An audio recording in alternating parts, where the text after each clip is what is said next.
Alright people, let's do this. Lesson 2, it's solving absolute value equations, okay? It's going to follow a lot of the skills we learned from lesson 1. This quiz I just showed you. And now we're just going to take these absolute value equations, or pardon me, expressions, and then we're going to solve equations. They're giving you a bunch of equations to start, just to tell you what it looks like. Again, you can solve all types of equations on your graphing calculator, including this type. So let's just show this quickly. So grab your graphing calculator. I only have one if you need to borrow. First dibs.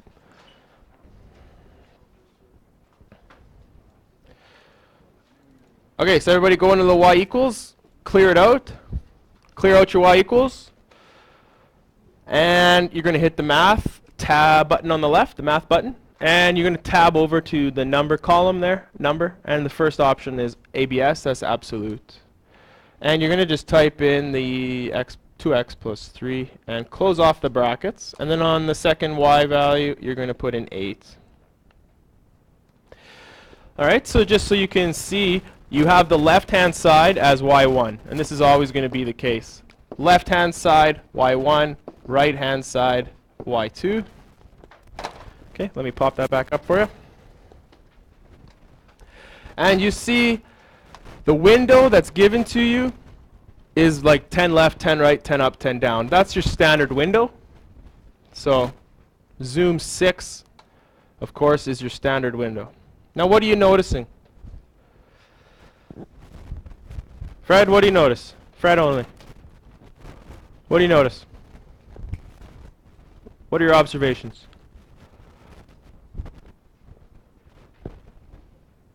Nothing? Mahad, what do you notice? There's a reflection. Perfect. Scrivens, what do you notice? Anything interesting about this? The line across, what's it doing? How many times does it hit? Twice. Here and here. So what are you thinking? The equation will have what? Two what? Two solutions? And is there any negative values? No. So what if this said 2x plus 3 absolute value equals negative 8? How many solutions would that have? Good, good, good, good, good. If you want to sketch, second graph, and you got a bunch of tables. Oh, this is crazy. If your table's ever messed up like mine, second function window, and there's a table set, and just put it at 0, and then go back to your table. And then you can graph some of these points. Okay, so I'll just graph a few of those. And then you can plot it. So at 0, it's 3. Oh, these are going up by 2s. And it's odd numbered. Lovely. So let's just get a sketch. What's the y-intercept, you guys, or the x-intercept? What do you guys know? Second function trace, number 2, 0. Left, right, and enter. So it hits at about, or exactly, negative 1.5. Negative 1.5 on this. It's going to be weird. Let's just do a sketch. Doesn't have to be perfect. And then we knew it was coming across at 8. So just get that in on your graph, okay? Get the negative 1.5 for the x-intercept. Draw the V shape, doesn't have to be perfect. And then cut across at y equals 8.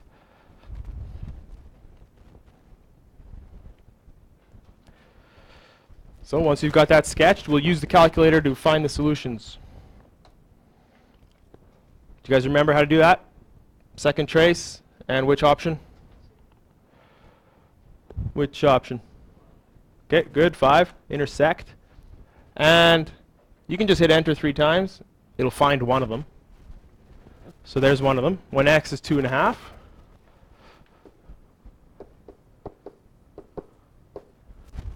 So there's the x value, one of the x values that solves this. And she's doing the other one for me. So you said negative 5.5? Okay, so just got to get over there. You can use up and down to switch functions, so I'll just switch to the y equals 8. I'll cut across. Once I get close to it, then I can just go enter, enter, enter. Now I'm over here, and you see negative 5.5.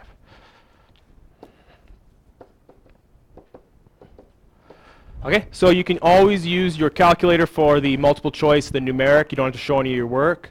That's always an option for you. If you want to do it by hand, of course, that's what we're trying to promote. In 20-1, you want to be able to do this algebraically. So that's the rest of the lesson. And I never do the intercept method. I always do the intersect method. So I don't use this method. I've always showed you this one. Okay? It's equivalent. Like, all this does is put it over here and then find the zeros. So don't worry about that. Okay, so how are we going to solve these? By graphing?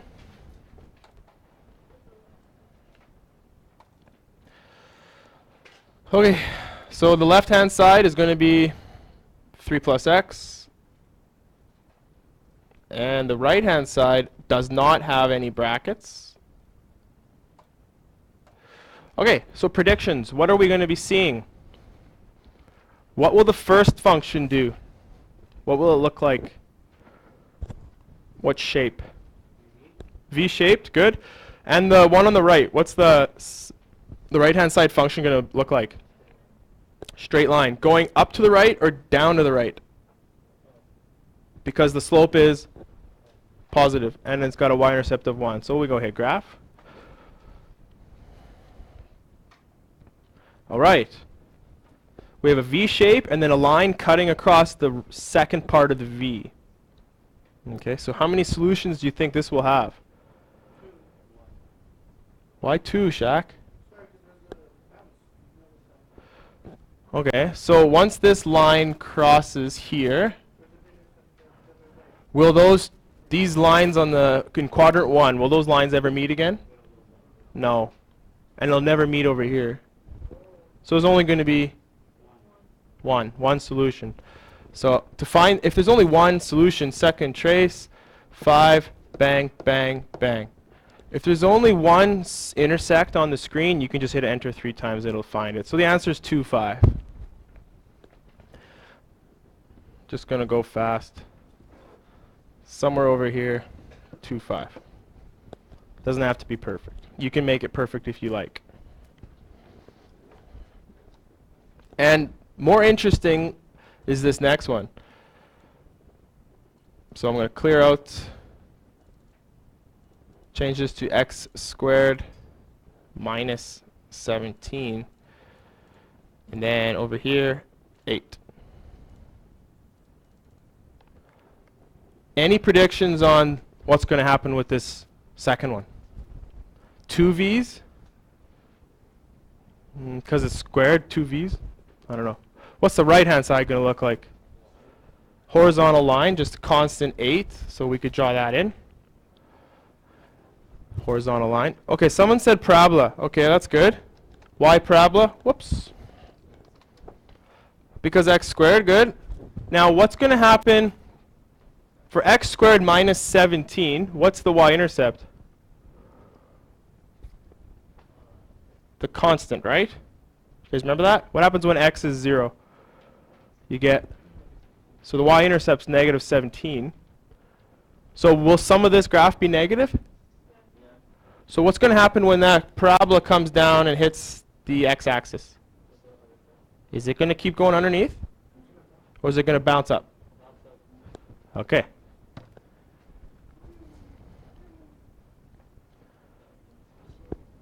Okay, so someone's saying adjust the y because you don't see all of it. So on the textbook, the workbook, you can see it's up past 20. So let's change the window. Let's do a y max of 20. Check that out. A little bit better. Whoa, how many times it cross? Carl. Nap time is not allowed, okay? How many times it crosses? 4. And what are these intercepts? So I'll mark it off roughly here and here.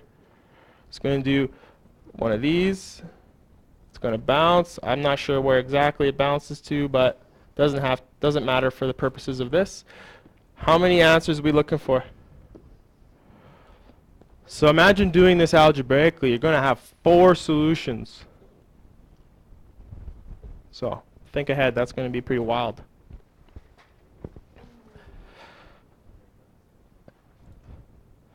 Second trace, number 5. We'd have to do this 4 times. I don't really want to.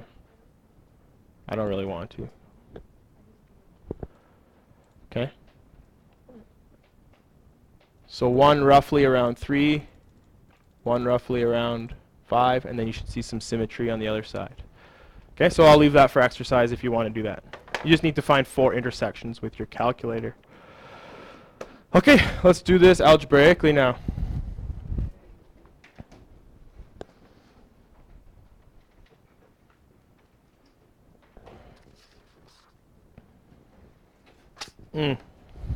There was steps on the back page here.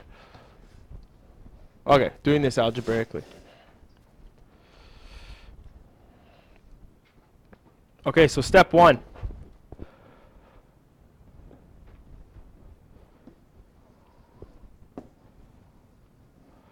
Okay, find the x values that make this guy 0. Makes the function 0. We've been doing that. That's like finding the x-intercept.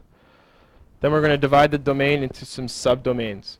Those subdomains are from the piecewise. You remember we were doing piecewise? These are called subdomains, or like restricted domains. Okay, so you've seen that. Hi. Joe, light slip. Okay.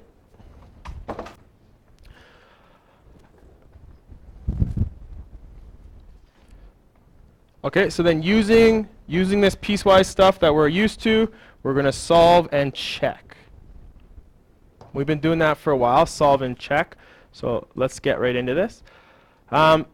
They've already done this. I don't like that they've already done it, so let's just do it off to the side. Okay? Let's just do it off to the side. So just put a piece of paper over this or something. Pretend it's not there. Okay, just pretend this is. Oh.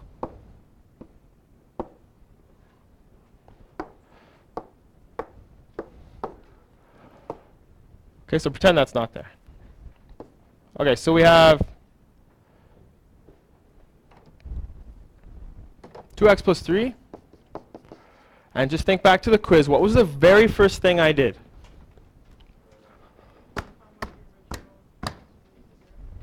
Okay, so this is what I'm interested in.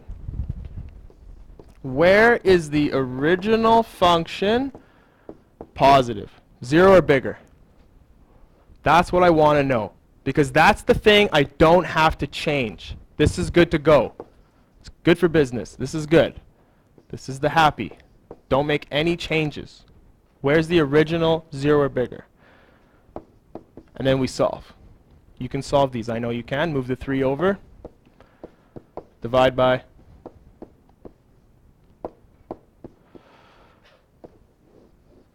So this is the key point.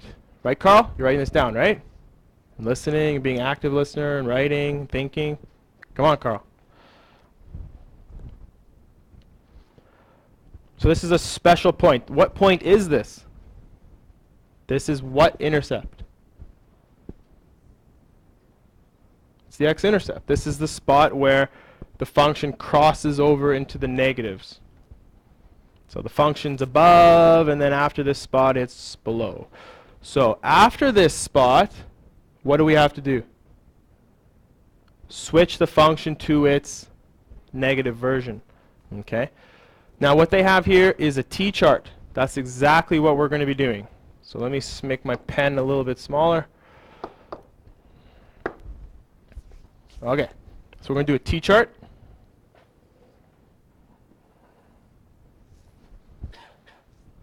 And it doesn't matter which way you do this. X greater equal negative 3 halves. This is the original, right? So we just copy down the original. And what's it equal to? 8.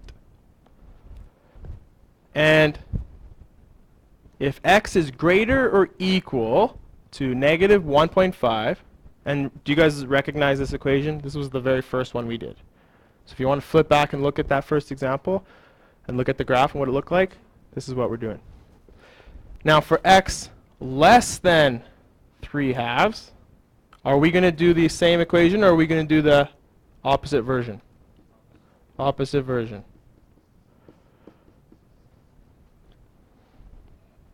Now you're going to have to remember that to have any success on this unit. Start with the original, make it greater or equal 0, find this key point, this x-intercept, and then divide into different sections and do the equations this way. Solving on the right hand side, move the 3 over, divide by 2. 5/2 is 2.5. Left side, I'm just going to divide the left by -1. All it does is move the negative to the other side. Subtract 3. Divide by 2. -11 over 2 is -5.5. Those numbers ring a bell from the first class example?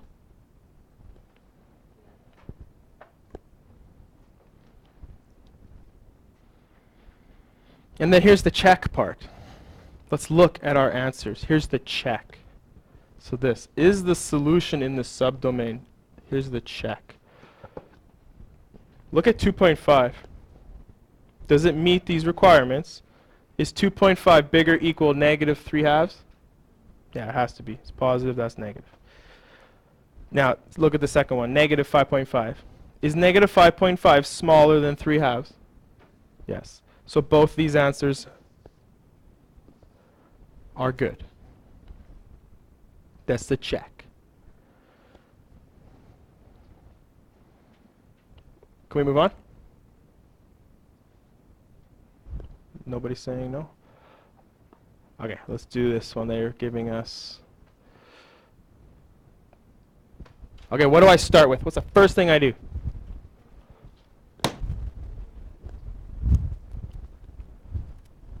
What's the first thing I write? 3 plus x greater or equal 0. Why? Why do I write that?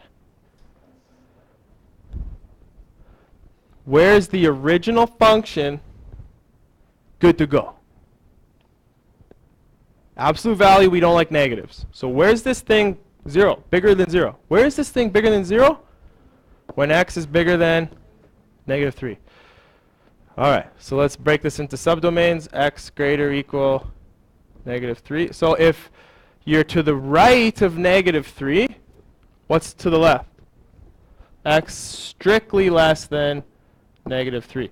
And please, please, please, please, please, please note the difference of the sign. One is going to have greater or equal, the other will have strictly.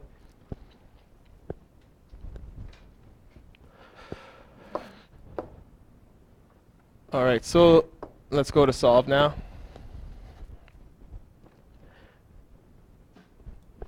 So what do I do? Let's start on the original. The original says this.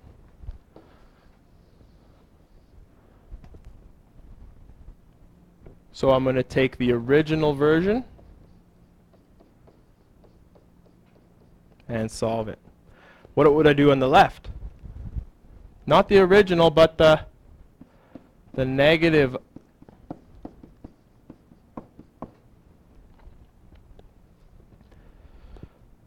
Because when you're on this domain, I'll color it in purple. When you're on this domain,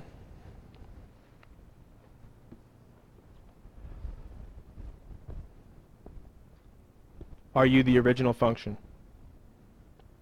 No, because what's happened is, like, the function is x plus 3. So what happens when you have a positive slope of 1? You go which way? Up to the right. So if the function is looking like this, and it's going to go into the negatives, we don't like that, so we bounce it. So all this is original. We don't have to change it. We don't have to change it.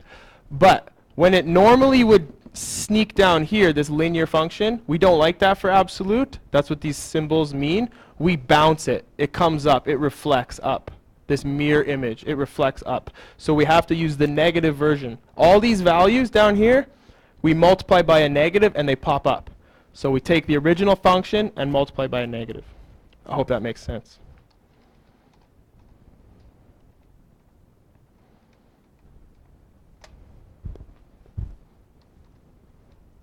Okay, let's go to solve. Good. Okay. So on the left side, multiply it in.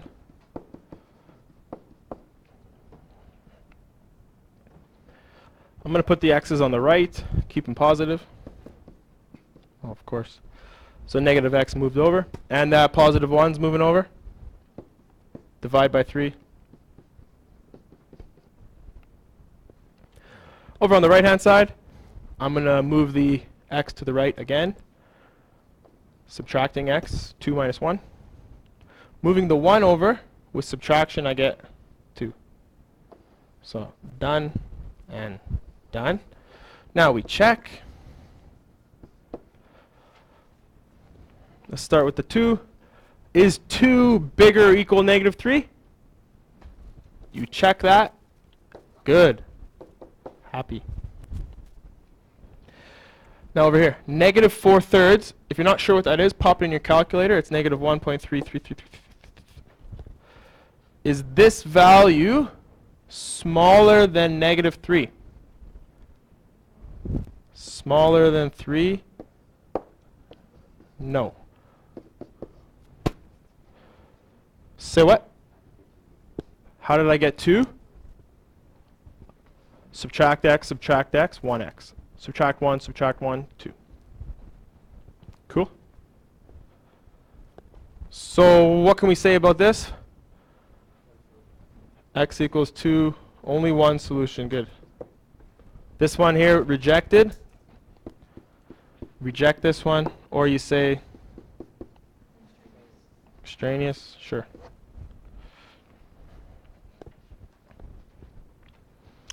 Any questions? Do you want me to do one more? Okay, these ones I'm not even going to bother.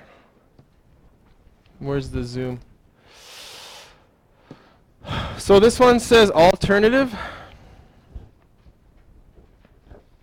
Alternative. I'm not doing alternative. Let's just keep it simple. The one that I showed you will always work.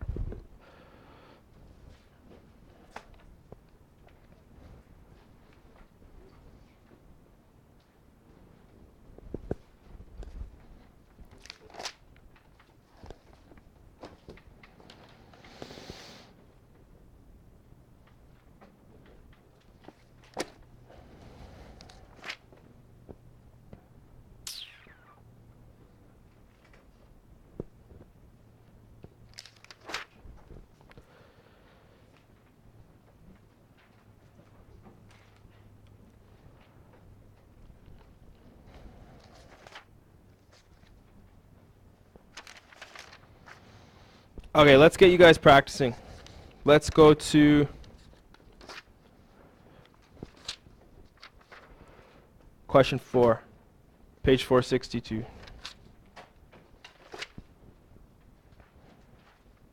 Okay, get going. Page 462, number 4. No, Carl, nothing. No. Don't care. T-chart. Do the original. Where is x plus 5 greater equal 0?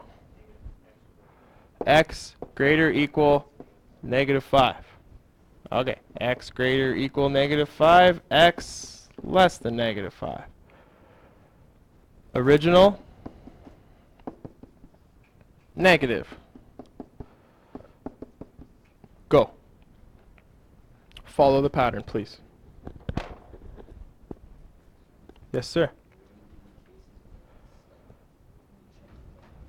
Yeah. You just reject it. That I did that on the previous page. One of them was rejected. Pardon me? Why don't you grab a paper, come up here and copy some of these down. Yeah.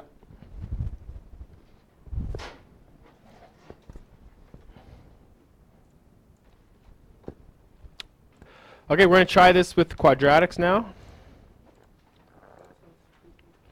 It's on page 460. And we're going to do this together. Yep. All right. So, again, it's the same process. You're going to ask yourself, where is the original function greater or equal to 0? So you're asking yourself, in this case, where is x squared minus 9 greater or equal to 0? Now, that's a little bit more of a difficult question to ask yourself. So go ahead and grab your calculator.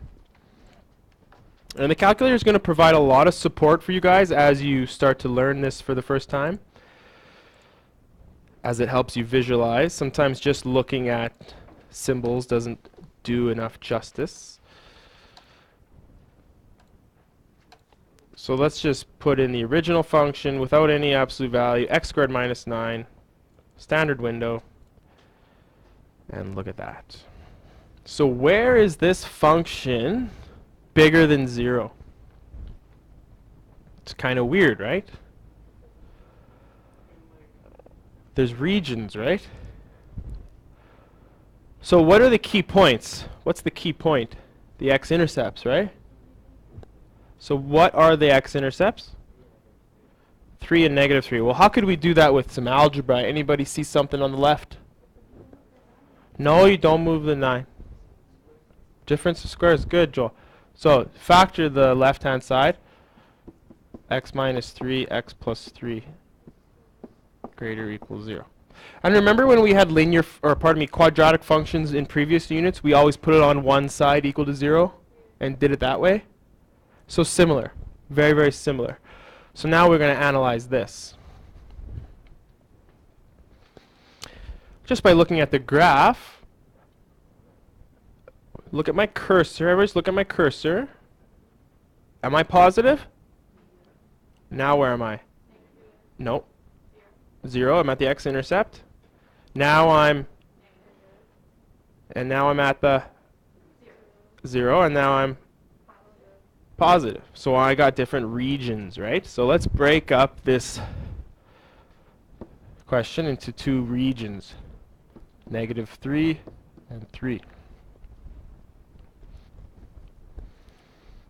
And you guys said I was positive, negative, positive.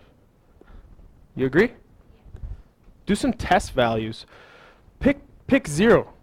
Put 0 into this. What happens? Excuse me. What happens if you put a 0 here?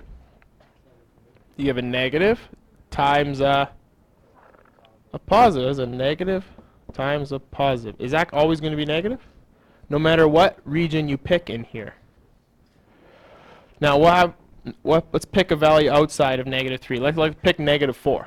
What happens if you put negative 4 there? Negative 4, negative 3 is negative. Put a negative 4 there. Negative 4 plus 3 is negative. And a negative times a negative will always be. Now on the far right, pick a number bigger than 3, like 4. What happens when you put 4 in the first term? Positive. Put 4 in that one, it's positive. Positive times positive is positive. So now when you go to solve this, and remember, always talking about like the original. The original. Where is the original greater than 0? So here and here. So that means in the negative, we're going to have to do something different. So when you go to solve this, x squared minus 9 equals 7. You do x squared minus 9 equals 7 for this region. And x squared minus 9 equals 7 for that region, because it's positive and you just do the original. But in that negative part, we don't want to use the original, do we? We want to use the negative.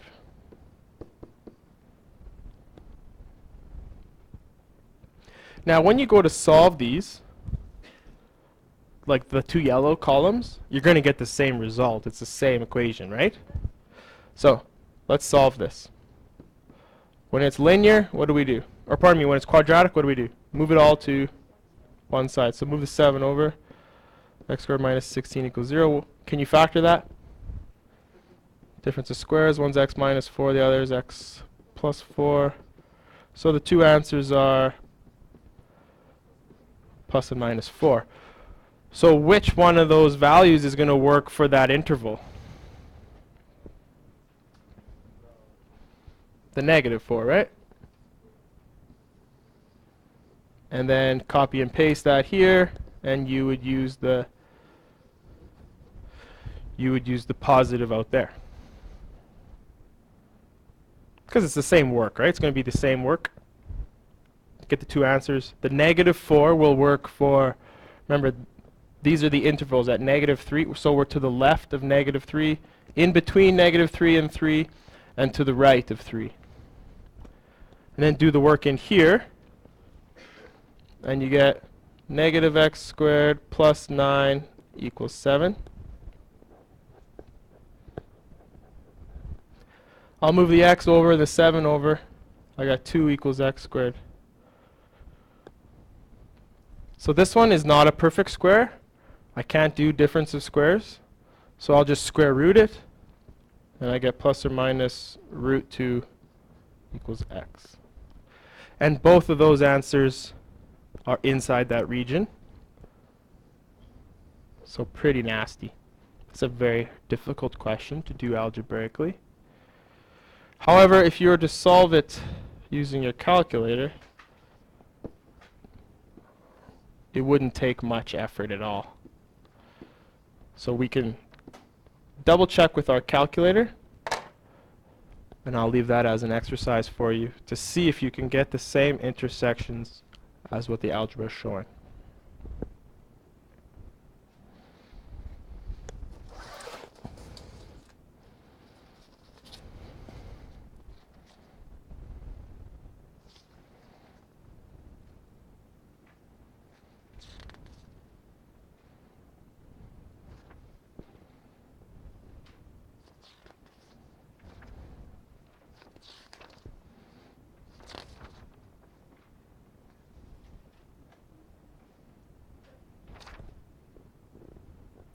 And you'll be happy to know that on your test, you will not have to do this.